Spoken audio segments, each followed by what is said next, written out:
When news arrives late and without urgency, when names are no longer spoken and outcomes are already decided elsewhere, and when it becomes clear that history continued forward without waiting, what happens inside a man when he understands that the war ended its chapters without ever returning to him? At first, the realization did not arrive as news, because news implies urgency, and what reached the camp carried none, arriving slowly and without emphasis, stripped of immediacy by distance and delay. Information filtered in unevenly, incomplete, and already settled, describing outcomes that no longer required participation, decisions that had already been made, and movements that had already passed their point of consequence. The men listened without reaction at first, not because they did not understand, but because understanding arrived before feeling, and feeling took longer to form in a place where anticipation had already faded. There was no moment of shock, because shock requires sudden contrast, and contrast had been worn thin by routine and repetition.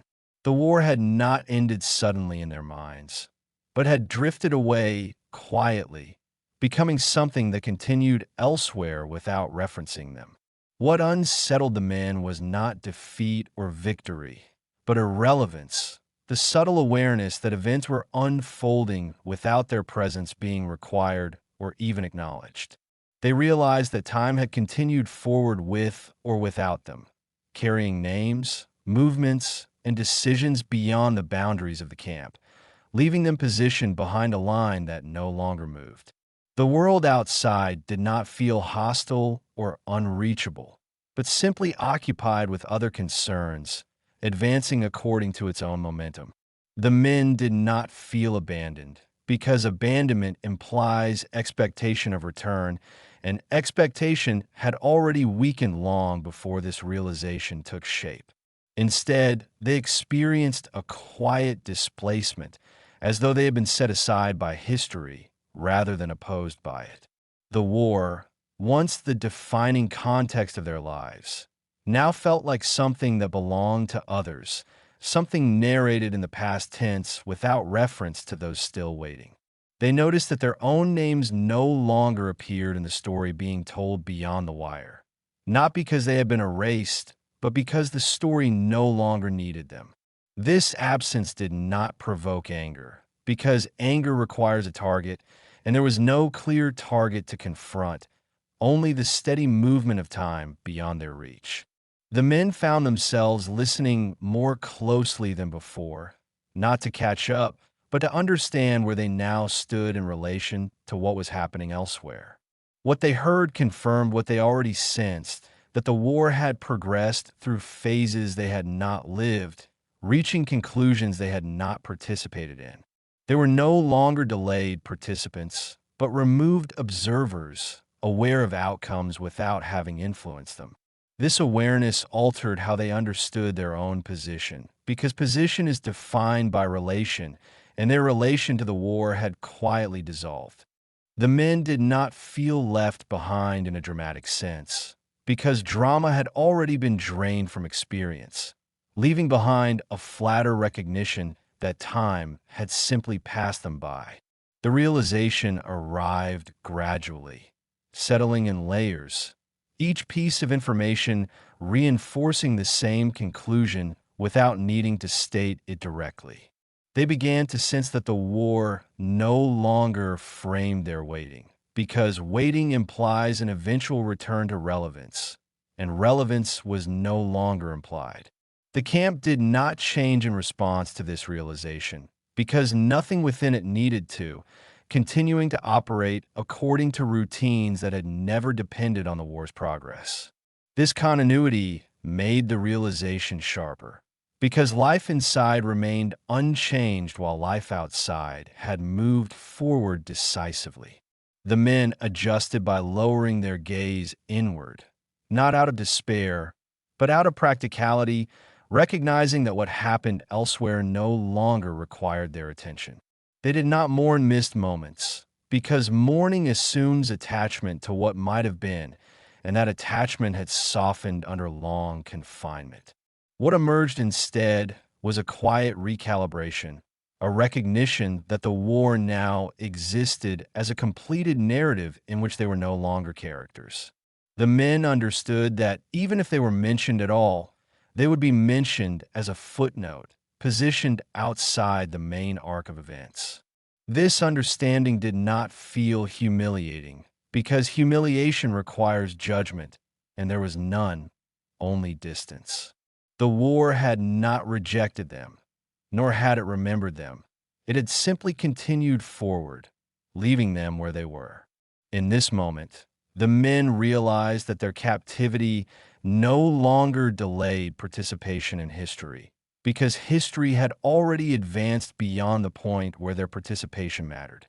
They existed now in a time adjacent to the war rather than within it, aware of its conclusions without having shared in its final movements.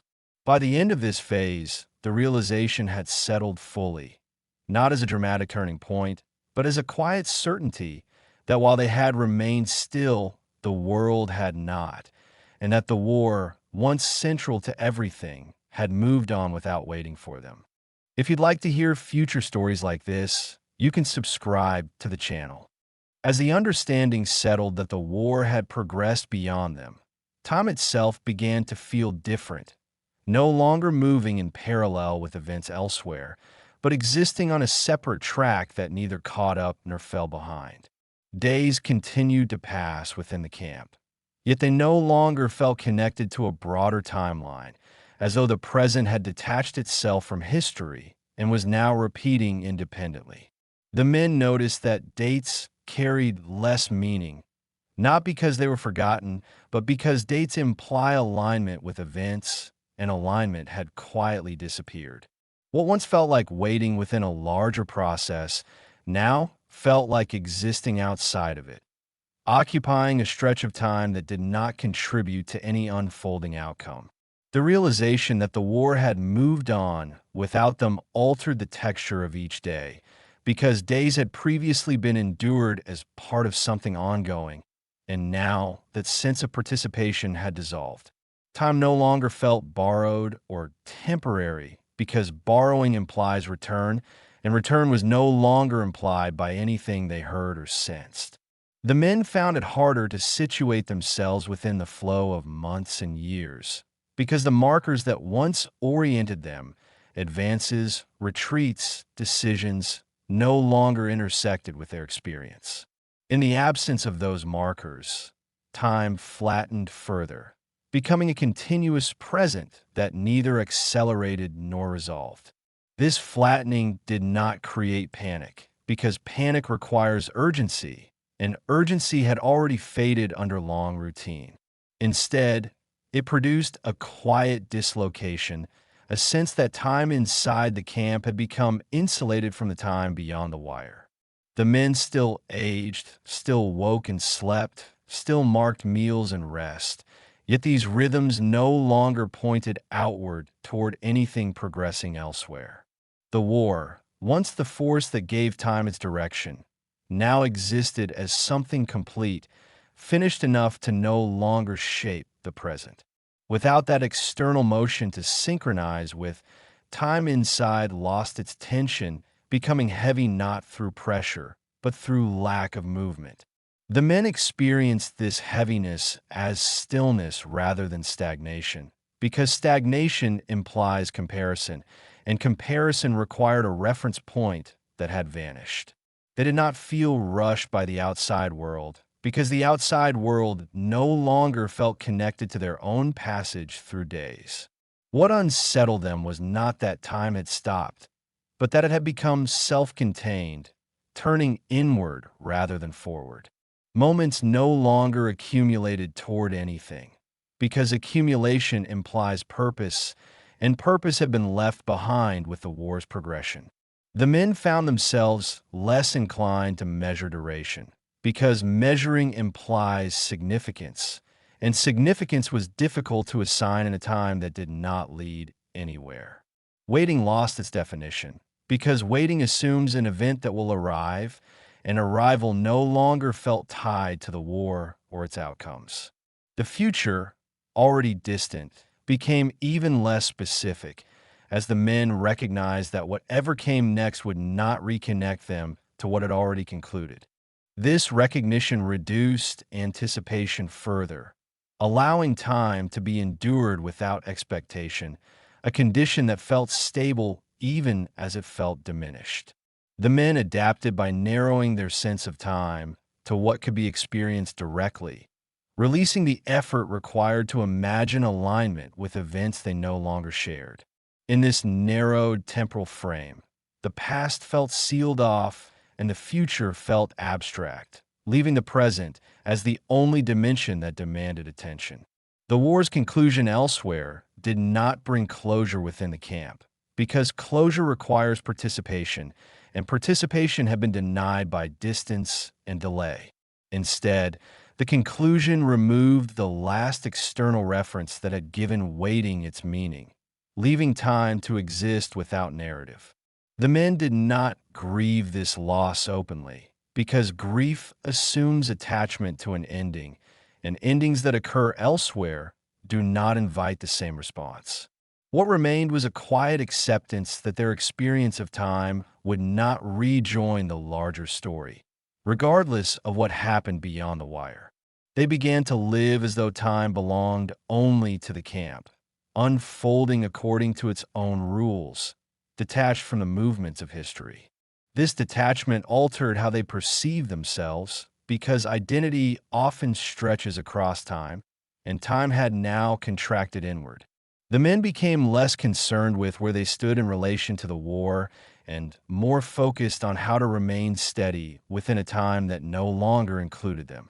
By the end of this phase, the realization that the war had moved on had transformed from an external fact into an internal condition, reshaping time into something contained, repetitive, and separate, a quiet temporal enclosure that mirrored the physical one around them, and prepared the ground for the final shift, when even the idea of returning to history would begin to lose its pull.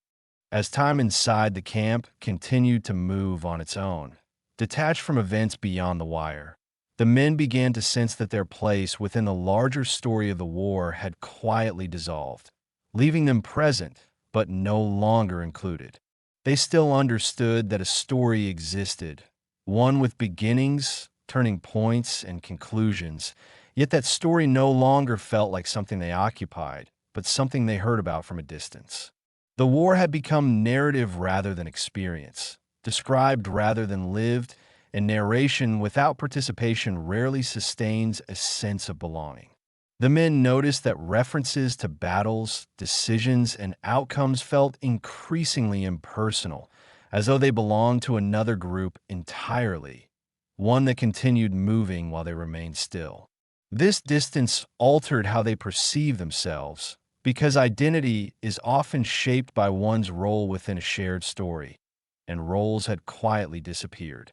They were no longer soldiers in a conflict unfolding, nor participants awaiting a final chapter, but observers of an account that no longer required their presence. This realization did not provoke anger or protest, because protest assumes an audience that can still be addressed, and the story had already advanced beyond the point where protest could matter. Instead, the men experienced a quiet reduction of self-importance, not humiliating, but flattening, as though their significance had been scaled down without notice. The idea that their absence made no difference settled slowly, reinforced each time new information arrived without reference to them or their situation. They began to understand that history often moves forward by narrowing its focus, carrying only what remains active and leaving the rest behind without ceremony. The men did not feel erased, because erasure implies intent, and there was none, only momentum that no longer included them. Their existence continued, yet it no longer intersected with the forces shaping outcomes elsewhere, placing them outside the arc of cause and effect.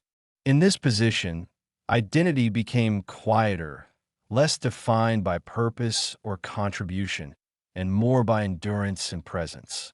The men found it harder to describe who they were in relation to the war, because description requires alignment, and alignment had been lost. They still spoke of themselves as prisoners, yet that label felt incomplete, disconnected from the reasons and consequences that once gave it meaning. What remained was a sense of existing alongside history rather than within it, close enough to observe, but too far removed to influence. This proximity without participation created a subtle strain, because awareness without agency often reshapes self-perception more deeply than hardship. The men adjusted by lowering their expectations of relevance, accepting that their lives were unfolding on a parallel track that did not converge with the main narrative. This acceptance did not feel chosen, but inevitable, a response to sustained evidence that nothing they did would alter the story being written elsewhere. The self adapted by becoming smaller, more contained, focused on managing the present rather than shaping outcomes beyond it.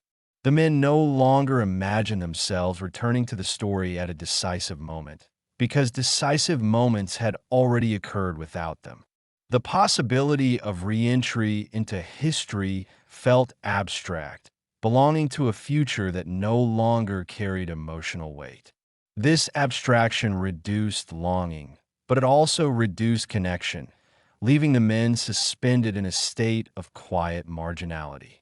They lived close enough to history to know it was happening, yet far enough away that it no longer felt personal. By the end of this phase, the men had come to inhabit a position outside the war's narrative, not excluded by force, but bypassed by progression, existing in a space where life continued without contributing to the story that once defined them, and where identity reshaped itself around the acceptance of being no longer essential to events that had already moved on. As the men settled into the awareness that they were no longer part of the war's story, the idea of return began to change as well, because return only carries weight when it promises reintegration into something that still feels alive and waiting. At first, the thought of going back had existed as a quiet assumption rather than an active plan, an endpoint implied rather than imagined in detail, sustained by the belief that the story would eventually circle back to include them. Now that belief weakened, not abruptly, but steadily, as it became clear that whatever awaited beyond the wire would not resemble what they had left behind. The men began to sense that returning would not restore their place within the war's narrative, because that narrative had already closed its decisive chapters without them. This realization did not eliminate the idea of release, but it changed its meaning, transforming it from a return to relevance into a simple change of location. Home, once imagined as a place where identity would be resumed, grew less defined because identity itself had shifted under prolonged separation from history. The men found it difficult to picture themselves stepping back into a world that had already adjusted to their absence, reorganized itself, and moved forward without pause. This difficulty did not produce fear, because fear depends on uncertainty, and uncertainty had already been softened by long routine. Instead, it produced distance, a feeling that whatever lay beyond the camp belonged to another time, one that no longer aligned with who they had become. The men did not grieve this distance openly, because grief requires a sense of loss recognized, and recognition had dulled under repetition and acceptance. What replaced grief was a quiet neutrality toward the idea of return, as though return had lost its power to resolve anything that mattered internally. The future beyond captivity no longer felt like a restoration of meaning, because meaning had already been restructured around endurance rather than direction. The men noticed that imagining life after the camp required more effort than remaining within the present, because imagination depends on relevance, and relevance had narrowed inward. As a result, thoughts of release appeared less often, and when they did, they carried little emotional weight, passing through awareness without attachment. The idea, of rebuilding, resuming, or reclaiming a former life felt abstract, not because it was impossible, but because it no longer connected clearly to the self that now existed. The men had changed in ways that did not point backward, making the concept of return feel misaligned rather than hopeful. This misalignment reduced anticipation further, allowing the present to remain dominant without competition from imagined futures. The camp continued to function as a complete environment, offering structure, predictability, and a sense of continuity that did not require external validation. Within this environment, the men found it easier to focus on stability than on transition, because stability demanded less emotional investment. The absence of a compelling vision of return allowed acceptance to deepen, not as resignation, but as adjustment to a reality that no longer promised reintegration into a larger story. The men did not conclude that return was meaningless, but they no longer relied on it to define the value of their endurance. Endurance itself had become the measure, sufficient without reference to what might come after. By the end of this phase, the idea of returning to a world that had moved on no longer occupied the center of thought, having been replaced by a quieter understanding that whatever came next would not reconnect them to the war they had left behind, and that their lives would continue on terms shaped not by history's momentum, but by the steady acceptance of having been passed by. As the understanding settled that the war had ended its movement elsewhere, and that return no longer promised reintegration, the men reached a point where being left behind ceased to feel like an ongoing realization and became instead a fixed condition. The awareness no longer arrived in waves or fragments, because it had already integrated itself into how they experienced time, identity, and expectation, leaving little need for further adjustment. The war now existed as something finished and external, complete without them, no longer pressing inward or demanding emotional response. The men did not feel excluded in an active sense, because exclusion implies a door closed deliberately, and what they experienced was quieter than that, a simple continuation of life after relevance had passed. History had not turned against them, nor had it waited, and in recognizing this, they released the effort of measuring themselves against events that no longer acknowledged their presence. This release did not feel like defeat, because defeat requires opposition, and opposition had faded along with participation. What remained was a calm acceptance that their lives were unfolding on a different scale, one not synchronized with the momentum that had carried the war forward. The men adjusted fully to this scale, allowing daily existence to define itself without reference to what had concluded elsewhere. In this state, the past no longer demanded interpretation, and the future no longer promised restoration, leaving the present as the only stable dimension.